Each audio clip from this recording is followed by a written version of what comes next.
I wake up every morning with a small ache I can't name, like something inside me didn't rest, even though my body did. It's strange how the day begins before I'm ready for it. How the light slips in without asking. How my thoughts are already loud before my feet touch the floor. How I carry yesterday into today without meaning to. How there's this quiet fear that maybe I'm already late even when nothing has started yet. Sometimes the first thing I feel isn't gratitude, it's weight. A heaviness behind the ribs, a tiredness that isn't about sleep, a sense that I'm bracing for something I can't see. And I don't say that out loud. I don't even like admitting it to myself. But this is where the day actually starts. Not with hope, with honesty. There's a moment right before the noise takes over where everything is still. And in that stillness, I notice how fractured I feel. How many versions of myself have been dragging along. The one who pretends to be okay. The one who's scared of being seen. The one who's exhausted from holding it together. The one who still believes quietly that something gentler might be possible. Prayer for me doesn't begin with words. It begins with that pause, that uncomfortable awareness of being awake again, still here, still breathing, still carrying things I never resolved. I notice how quickly my mind tries to escape this moment. It wants distraction, plans, control. It wants to run ahead and rehearse failure before it happens. It wants to protect me by staying tense, and part of me lets it, because letting go feels dangerous, because softness has cost me before, because trust didn't always end well. So when I sit with the morning, really sit with it, I feel exposed, like someone turned the lights on inside a room I never clean. There are thoughts in there I avoid. Regrets I step around carefully. Questions about who I am becoming. Questions about whether I've betrayed myself in small, quiet ways. I think about how often I move through my life without being present in it. How many days I've survived instead of lived. How many times I've said yes when my body was already saying no. How many times I've smiled through something that hurt more than I admitted. And this is where the prayer starts. Not as a request, not as a performance, but as a confession that doesn't need witnesses. I don't ask for strength right away because I'm tired of being strong. I don't ask for clarity because sometimes clarity terrifies me more than confusion. What rises instead is a quieter truth. A truth that feels almost embarrassing to say. I want to feel safe inside myself today, just for today. Safe enough to breathe without bracing. Safe enough to feel without numbing. Safe enough to not abandon myself the moment things get uncomfortable. There's a grief that comes with realizing how often I've left myself behind, how I learned to disappear to survive, how being needed felt safer than being known, how I mistook endurance for worth. The morning holds all of that. It doesn't rush me past it. It doesn't argue with me. It just waits. I notice my breath, not because it fixes anything, but because it reminds me I'm still here, even when I feel fragmented, even when my thoughts feel sharp, even when the future presses in too close. There's something grounding about acknowledging that I don't have to earn this moment. I didn't earn the air. I didn't earn the light. I didn't earn the chance to try again. And that realization breaks something open in me, because I live like everything is conditional, like love has terms, like rest must be justified, like I'm only allowed peace if I perform well enough.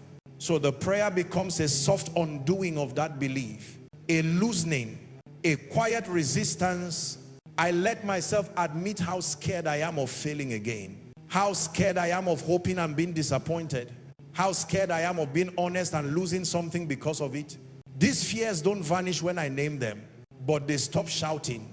They sit down beside me, less threatening, more human. I think about the version of me that woke up years ago with the same fears.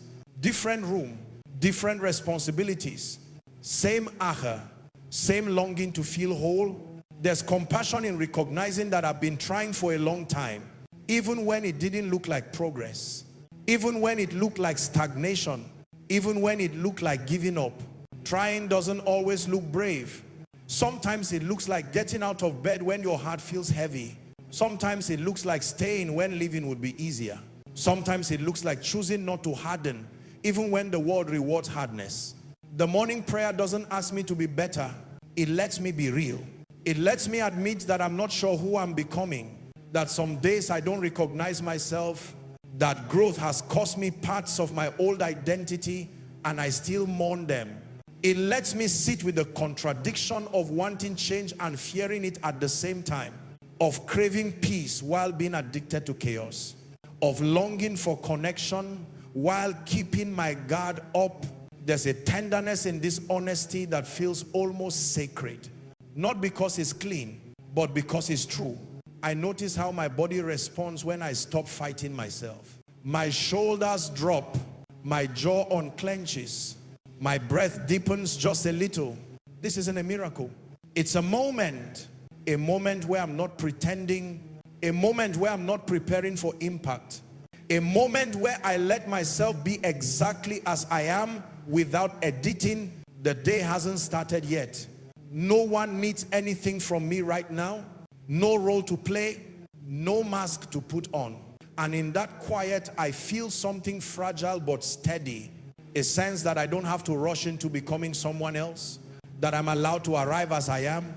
The prayer continues without words. It moves through memories, through old wounds that still ache when touched, through disappointments I never fully processed.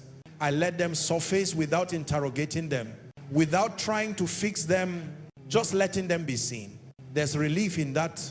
A strange kind of peace that comes from not running. I realize how much energy I've spent resisting my own emotions, labeling them as weakness, pushing them aside to stay functional.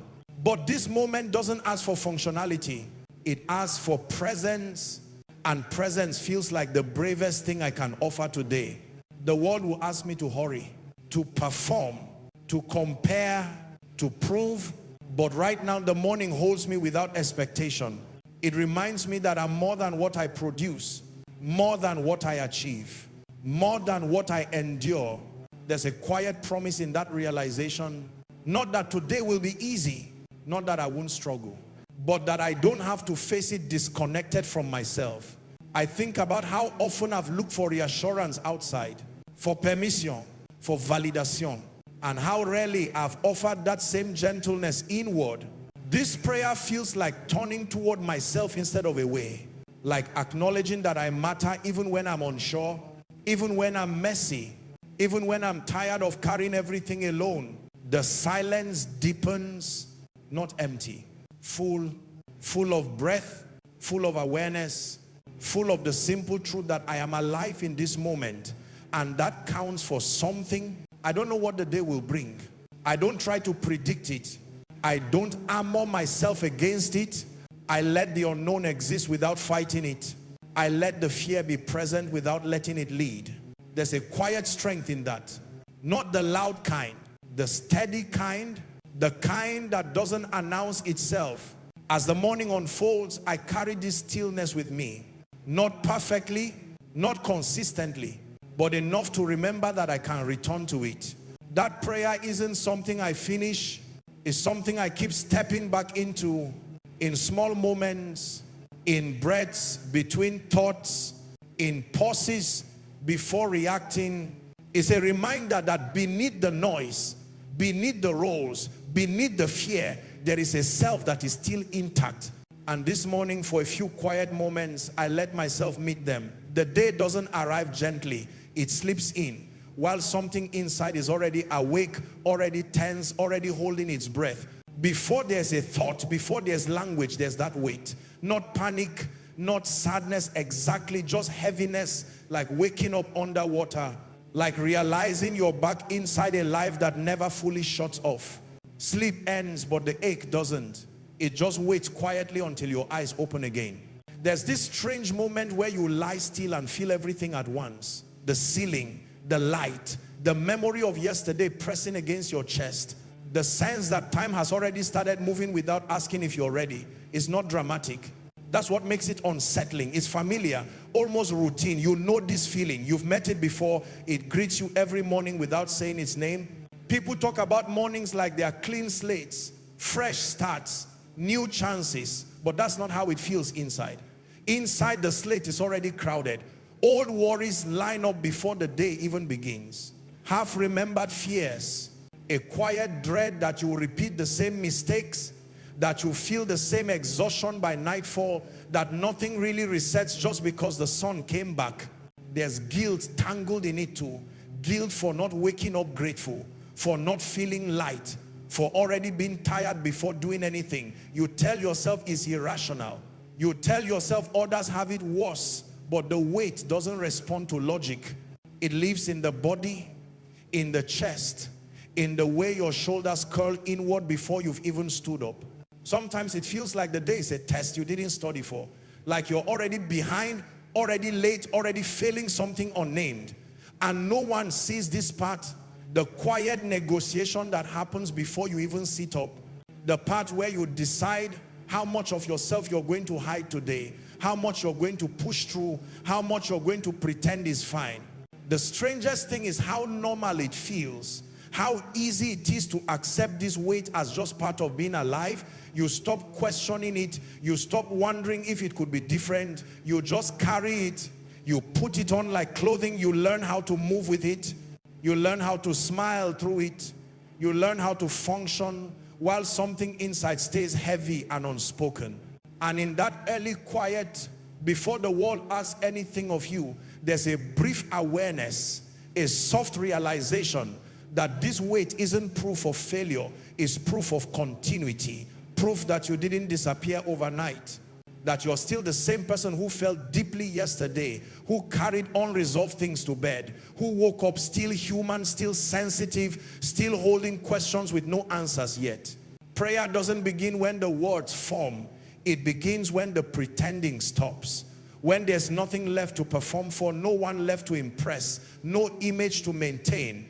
It begins in that uncomfortable space where the truth finally catches up and there's nowhere to put it except right in front of you. That moment is quiet, but is heavy. It asks for more courage than shouting ever could. There's a reflex to clean things up before letting them be seen, to soften the truth, to edit the mess. But honesty doesn't arrive polished. It stumbles in. It brings shame with it, fear, old resentment, things you thought you buried but somehow carried anyway.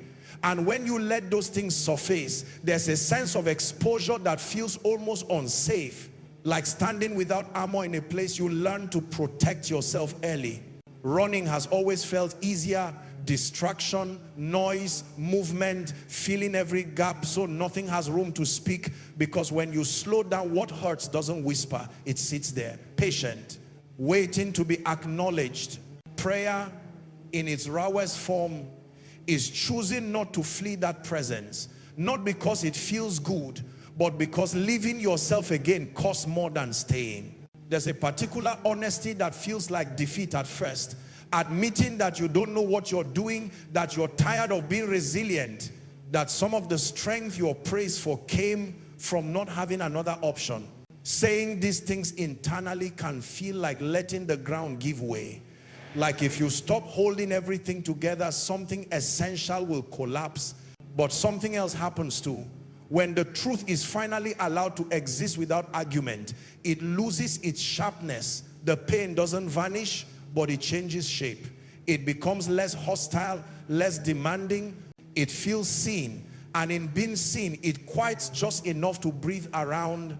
Honesty reveals how much energy has been spent on avoidance. How many versions of yourself were created just to get through moments that felt unbearable. How survival taught you to numb before it taught you to trust.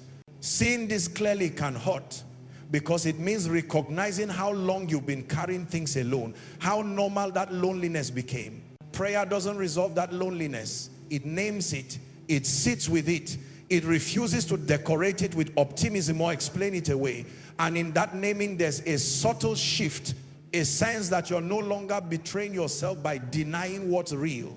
that even if nothing changes immediately, something has already softened inside. The act of honesty becomes a form of rest, not because the burden disappears, but because you stop tightening around it. You stop telling yourself that your pain needs to be justified. You stop arguing with your own experience. And for a moment, there's a fragile peace in simply allowing what is to be what it is without running from it anymore. There's a quiet kind of exhaustion that doesn't come from doing too much, but from leaving yourself behind over and over again. It builds slowly, almost politely. It doesn't announce itself. It just settles in.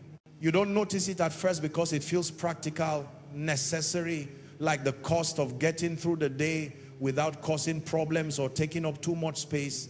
It starts small. You ignore a feeling because now isn't the right time. You swallow a reaction because it will complicate things. You say yes when something in you tightens because saying no feels heavier than the discomfort of agreeing. None of these moments feel dramatic enough to mark. They pass quickly. You move on. You tell yourself it's fine, and it is fine for a while. But something keeps score. Somewhere inside there's a version of you that notices every time you choose silence instead of truth. Every time you prioritize being acceptable over being honest. Every time you adjust yourself to fit what's expected. That part doesn't protest, it just retreats slowly, quietly, until one day you feel tired in a way that sleep can't touch. This kind of exhaustion feels hollow, like something essential has been drained without you realizing when it happened. You wake up and go through the motions, but there's a distance between you and your own life. Conversations feel slightly off. Joy feels muted. Even rest feels incomplete because you're resting a version of yourself that's been performing all day. You might tell yourself you're just busy or burned out or unmotivated, but beneath that is the deeper truth that you've been asking yourself to disappear in small ways for a long time. Not all at once. Just enough to get by. Just enough to keep things smooth. Just enough to avoid conflict or rejection or being misunderstood. What makes this exhaustion so heavy is that it's tied to loyalty. You were loyal to expectations, to roles, to other people's comfort. You were loyal to the version of yourself that learned how to survive. And in that loyalty, you slowly turned away from your own signals, your own limits, your own quiet needs. There's grief in realizing this. Grief for the moments you didn't speak, the feelings you minimized, the instincts you overrode, not because you were weak, but because you were trying to make it through. Still, the body remembers, the mind remembers, and the fatigue carries the memory of all those small betrayals stacked on top of each other. This exhaustion isn't asking for more effort. It isn't asking to be pushed through. It's asking to be seen, to be acknowledged for what it actually is. A record of how long you've been living slightly out of alignment with yourself.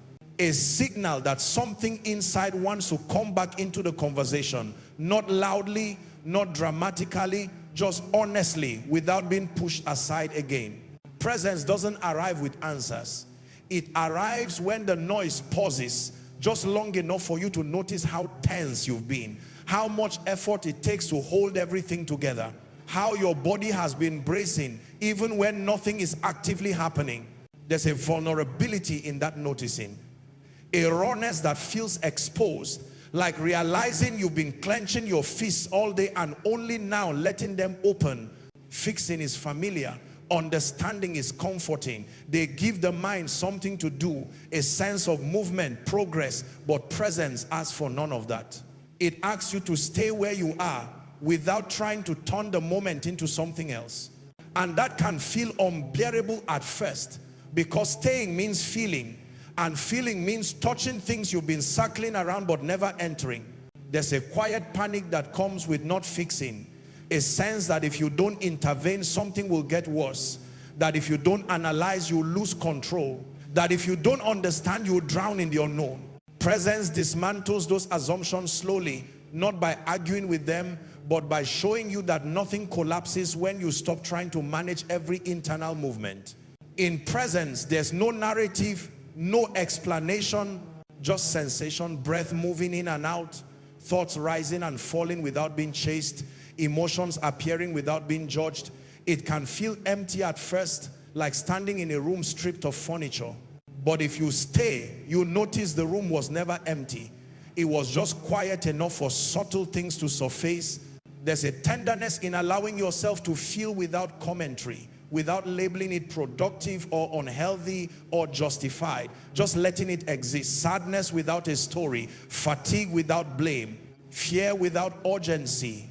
This kind of allowance feels radical because it goes against how you learn to survive.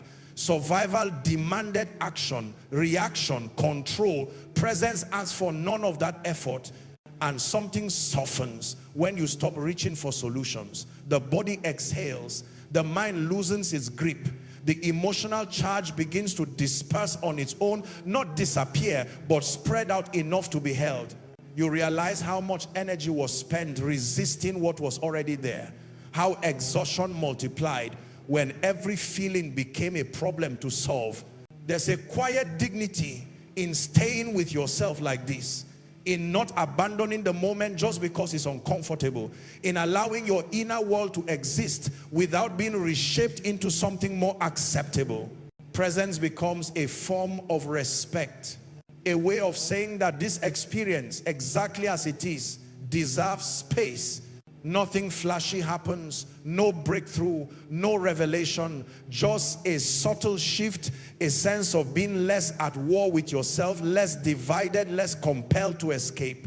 And in that stillness, there's a fragile steadiness, not confidence, not certainty, just a grounded awareness that you are here, and that being here is enough for this moment without needing to turn it into anything else. There's a strange fear that comes with slowing down, like if everything went quiet, you might finally hear what you've been avoiding. The roles fall away first, the expectations. The version of yourself you present to get through conversations, days, obligations.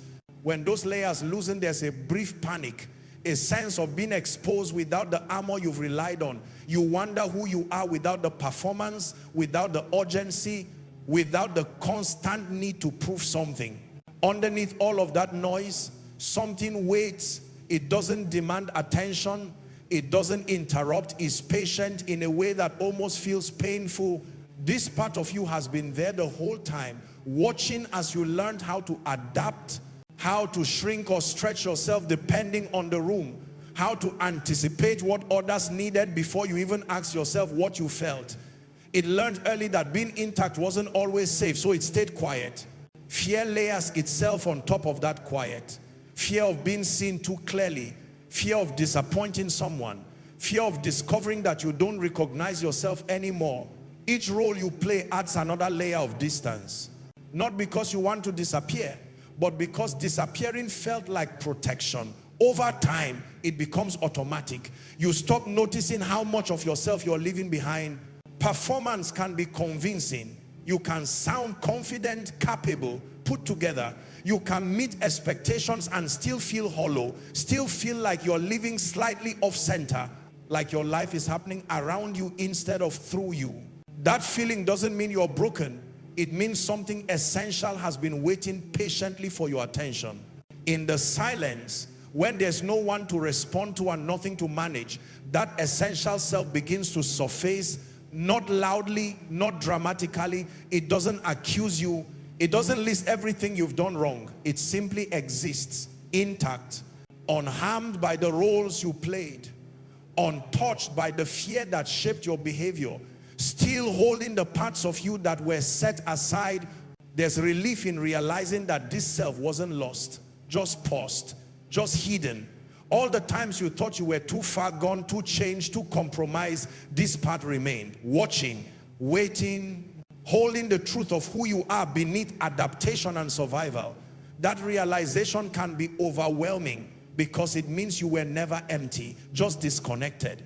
Meeting this part of yourself feels unfamiliar, tender, almost awkward, like reconnecting with something you love but didn't know how to protect. There's no rush to define it. No need to turn it into a new identity. It doesn't need improvement. It doesn't need explanation. It just needs to be acknowledged. And in that acknowledgement, something settles. The fear doesn't vanish, but it loses its grip. The roles don't disappear, but they stop feeling like your entire identity.